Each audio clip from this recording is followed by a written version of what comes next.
Jamaal Khashoggi oo ay ugu wardambeysay maalin Talaada 1 PM saacadda Istanbul 2 Oktoobar 2018 kadib markii uu galay qunsuliyadda Sacuudiga ee Istanbul asagoo ka doontay dukumiintiyo nikaax xaas cusub iyo furiin mid hore ayaa waxa ay soo taraya wararka sheegaya in Jamaal lagu dhex dilay deedna jirkiisa ay jarjareen 15 nin oo isugu jira ciidamada ilaalada Amiir Mohammed bin Salman kuwa sirdoonka iyo hal dhakhtar oo ku takhasusay jirka halboolayaasha iyo raadinta raadka dambiyada culus magaciisana lagu sheegay Dr. Salah Mohammed. Sawirro iyo muuqaalo CCTV oo ay baahiyeen sirdoonka Turkiga ayaa sheegaya inay tuhmayaan in Jamaal lagu dhex dilay qunsuliyadda ayagoo cadeymo uga dhigaya xaqiiqooyinka hoose.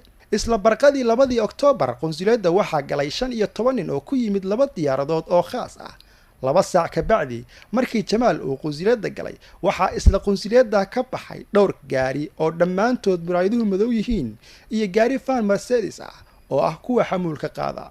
dhammaantood gawaaradaasi wada muraayadaha madow waxa ay wada galeen guriga deegaanka qunsuliyadda oo 500 oo mitir u jira isla qunsuliyadda. intii Jamaal uusan qunsuliyadda gelin sirdoonka Mareykanka waxa ay hawada ka qabteen hadallo sirdoonka Sacuudiga iyo sidii Jamaal gacanta loogu dhigi lahaa laakiin uma aysan digin. dhakhtarka oo ka mid ahaa 15 nin oo diyaaradaha khaaska ah ku yimid wuxuu uu la yimid miinshaar taasi oo hadda sirdoonka Turkiga ay yiraahdeen waa tan lagu jarjaray Jamaal Khashoggi. howlgalka wuxuu ku dhamaaday 2 saac gudahood markaasna labada diyaaradood midna Qaahira bay u duushay midna Riyaad. isla maanta dawladda Sacuudiga oo horey u ogolaatay in Turkiga uu baaro qunsuliyadda waa ay ka noqotay waana diiday in tiim ku takhasusay raadinta iyo faraha dambiyada ay hadda qunsuliyadda iyo guriga qunsuliyadda galaan. dhanka kale Mareykanka madaxweynaha Mareykanka Donald Trump waxa wax laga weydiiyay raad la'aanta Jamaal Khashoggi oo asaga oo bad qaba galay qunsuliyadda laakiin aan dib dambe loo arag. wuxuuna ku jawaabay qisooyin aad iyo aad u xun baan maqlaya mana aha waxaan u bogay oo aan raalli ka ahay. madaxweyne ku-xigeenka Pence ayaa asna Twitter gareeyay adduunka xorta ah waa jawaab suge waana in jawaab aan helnaa.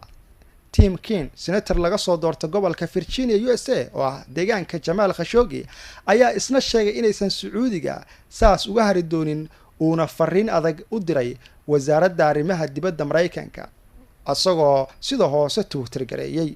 saaxiibada Jamaal Khashoggi iyo sirdoonka Turkigu waxa ay dhammaan inta danaysa iyo helada Jamaal u sheegeen inay u diyaar garoobaan aaska Jamaal Khashoggi. Ken Roth agaasimaha hay'adda u dooda xuquuqda aadanaha ee Human Rights Watch ayaa isna bartiisa Twitter ku sheegay in 15 askari oo ay la xiriirinayaan dilka Jamaal Khashoggi ay maqraati ka yihiin duulimaadkoodii hoteelada iyo muuqaalada la soo bandhigay.